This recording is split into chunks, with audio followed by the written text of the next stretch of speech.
Hello, welcome to the examiner's report for the group project Midway submission. Now, this semester I decided I'll do something very different from the earlier semesters, which is I will actually grade and give detailed feedback to your Midway submission. Yeah. Why am I doing this? Well, okay lah. I want to say I really love your cohort, how much you really want to learn. And so I thought, okay lah, since you all work so hard, I also want to work very hard for you all to go and actually help you improve. Not just for this module, actually give you feedback so that you also learn how to improve your reasoning, your writing abilities. Because I know some of you say, we come to FASS, no module teach us how to write better. So I'm trying to do that for you lah. Yeah. I might have been a bit over ambitious because it turns out it took me like 2 weeks to finish grading.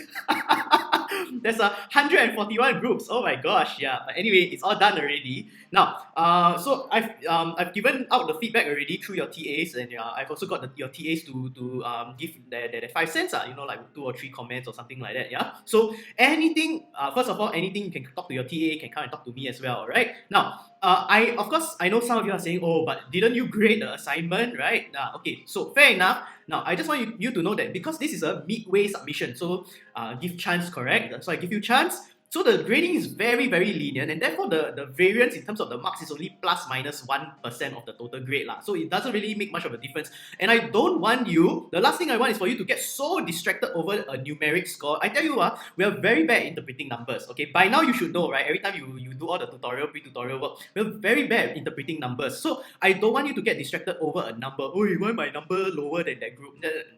It's not helpful, okay? Because, like I say, the variance is so small, it's not no point comparing. The key is that the final submission, that is really that will really make or break the project lah. Okay. Now the thing is this so. Instead of giving you the numeric grade, what I'm going to do instead is innovation. I'm going to release a face emoji, a text emoji in gradebook. Okay, so you check under the remarks, you will get either an emoji that goes yay, or an emoji that goes yay, or an emoji that goes yay, like that. Yeah. So that gives you a sense of your progress lah. So okay.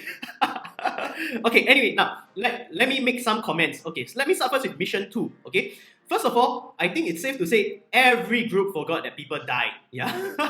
Here's the thing, if you read the scenario carefully, a lot of people have died from COVID-888, the Jiayou virus, right? So your data set only contains people who are still alive. Yeah, you don't have people who are dead. You forgot that people are dead, and many groups actually forgot this detail, and it really impacted the analysis. So some groups still okay, not so bad, but some groups really impacted them. They say, oh, then you get very weird conclusions lah. Yeah. So it's very important now that you're aware. Oh yeah, my data set doesn't have dead people. Oh, what now, right? There's a fair bit of speculation. I know you're complaining. Not enough information. You go out into the real world, you have to make decisions based on limited information. That's why always policy making is so difficult lah. That's why you cannot please everybody. That is the reality. So how do we make the best decisions in this imperfect world where we get limited information? That is the skill that I want you all to learn. Okay, so now, as I said before in lecture 5-0, no correlation, okay, you need to say why it's significant. Okay, so a lot of groups say, oh, there's no correlation between this and that. So there is no correlation between the average score of the primary school near me and my IQ.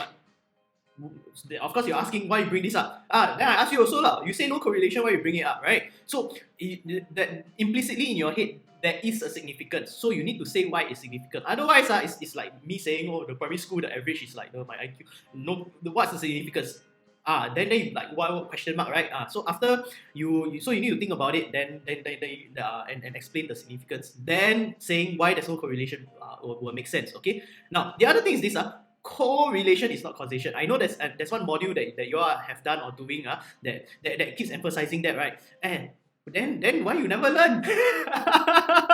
So it's very important. Just because you see two things that seem to be related doesn't mean that there's a relation. Now the danger of big data, okay, which goes back to the Katie O'Neill video, is that all these analysts, they're just finding correlations. And the scary thing is when you have a lot of data, there's going to be a lot of coincidental correlations.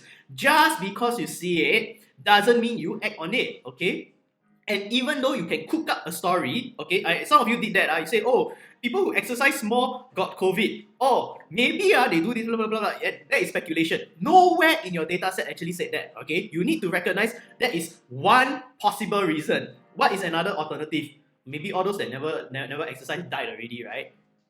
Right? Fair enough, correct? That is one possibility. Are there other possibilities? Yes, there are, right? So you just because you can imagine one scenario that makes sense does not establish causation. You need more info from the data to actually do that. So speculation does not actually help you to fill in the gap. Okay? Very important. Yeah. Now, if you want to say why you want to act on that correlation, you need to give other reasons. Okay? You cannot just cook up a story and say, yeah, this is probably why. Nope, no can do. Now, okay, next, let's move on to mission 3. Now, I will say this, amongst all 141 groups, there are basically two schools of thought. One is we need to prioritize our key critical operations staff, the frontline people. Okay, they are very, very important, so we need to value them. Yeah. Another group says we want to value not spreading the virus outside of the hospital. Okay, so now, which of this is the right one? Actually, we don't know. There is no right answer, no wrong answer for this because it's subjective. It's what you value more. Okay. I think it's worth discussing. If you prioritize the operations, the frontline stuff, then you should say why this is a better approach over not caring about it spreading outside. Or if you say that you care about the not spreading outside, why should you prioritize this over the frontline? Okay, I think this is a very important discussion because you are competing. Not competing but you are presenting to a panel. Okay, the panel is going to listen to other groups talk about it as well, right? So the least you can do is at least make a case for why this approach is better. Okay, now many groups did not explain the thought process behind the classification model. I know you said, okay, we chose this because of this reason. Okay, fine. But then later on in your classification model, you do stuff like, age more than whatever number, right? How you get that number? As a reader, okay, I see it, I was like, how you get that number? Okay, so some groups actually explain this, the average lah, the what percentile lah, what, okay, very good. Okay, so you need to actually make some things clear. Like some people say, we determine based on the degree centrality. How you find out the degree centrality? Nowhere in the data set talks about degree centrality, right? So you need to make clear how you infer degree centrality from the data set. Okay, so these things you need to make clear. Yeah, I cannot read minds. Yeah, so that is very important. Now, other things I want to talk about. Now, one thing that come up quite a few times is people talk about COVID insurance. So if they cannot buy insurance, then maybe they cannot afford it. Okay, fair enough. But if you talk specifically about HACHU virus insurance, right? Maybe you want to Google how much COVID insurance in real life costs. Yeah. Now the other thing also is that, is it right, ethically, okay? Is it ethically correct to prioritize people just because they don't have insurance? They got insurance, we can just let them, they get infected, it's okay, they got insurance. Really, man? You go and Google what COVID insurance covers, okay? And then you decide for yourself whether it's reasonable or not, whether it's ethical or not also. And one of the questions that I do want you to consider in your video also is, you're saying, okay, we just they got insurance, we can just let them get infected anyway, don't need the vaccine. Is prevention better than cure? Many groups also did this thing where they say, okay, having elderly around is high risk. Okay, fair enough, right? Then, but in the classification model, they only filter must have more than one elderly. One elderly in the house versus two elderly in the house is the same risk, right? It's just the number of people infected, just different only. But if you use the risk approach to make your case, right, then why is your cutoff more than one? That is not clear to me. So because as a reader, I just see one elderly got risk, two elderly also got risk, right? So what's the difference? You need to make clear what is the difference if you're going to draw the line at 2, okay? Okay, here's one common mistake that a lot of groups made. It's good, very good that you highlighted. These are the assumptions that I have in the model. But you cannot just stop there. You need to say, why are the assumptions reasonable, sensible to go with? Otherwise, you can just assume anything. I can assume that the earth is flat, that COVID doesn't kill anybody. I can assume that COVID insurance will give free vaccinations. I can assume that all kinds of things, right? You can assume until your problem becomes so simple, right? But some of these assumptions are absurd, right? So you do need to consider okay, so you state assumption A. Go one step further and say, why is this reasonable? Okay, don't just say, here are my assumptions. you never convince me, okay? This is the key thing. Justification is about convincing the other person. You all had your discussions, so of course you have all the assumptions in your head now lah. So whatever you say makes sense to you, but it doesn't make sense to me, right? Because I was not part of your conversation, so I don't know the background. I don't know what assumptions you have. So you must do your best to convince me that A, B, C assumptions are valid lah, okay, are reasonable to go with, or in fact, if you can try to persuade me to buy into your assumptions, that is very important, okay? Now, then here's the thing, okay, so then now some of you also highlighted, oh, these are the limitations, these are the flaws in my assumptions. Okay, very good, I like that, okay, but you need to go one step further. If you say that these are the flaws in my assumption, then the next question I have is, then why you still go ahead with this assumption? So you need to answer that question. Okay, this is a flaw, right? So there are two ways you can go about it. First is, okay, I recognize there's a flaw, so I'm going to make a change. So that is one thing that you can do. The other is, I recognize there's a flaw in my assumption, but I am going to stick with it. Why? You need to say why you're going to stick with this assumption in spite of recognizing that flaw. That is the important thing, okay? Now, also, some groups went a bit too trigger-happy with highlighting their limitations. So all you've done in Mission 3, Question 5 is you succeeded in convincing me that you have the imperfect solution. Yeah, the most imperfect, but it's not the best imperfect. I mean, best in the worst way, the worst imperfect solution. So you cannot just say these are all my limitations. Wonderful. That doesn't work. Then you make such a flawed model for what, right? As a reader, that is what goes through my head, right? Now I'm telling you what the reader thinks, because I think sometimes we get so carried away with doing the work, we forget how other people perceive the answers that we write, So I'm telling you, when I read, okay, or when you do the video presentation, this is my reaction, yeah. So you are more aware, okay. Now, you highlight limitation, good. But you cannot just say, okay, these are all the limitations. Oh, we try our best, yeah. So this is the best, our best solution. No, please don't do that, yeah. What you need to do is, okay, these are our limitations, but we still think that this is the best solution, because then you need to address that. Okay, we have this limitation. This person slipped through the crack. It is not that big of a concern because of whatever. But whatever it is, you don't go and please do not say, oh, it's not a problem because we can have other welfare solution or whatever.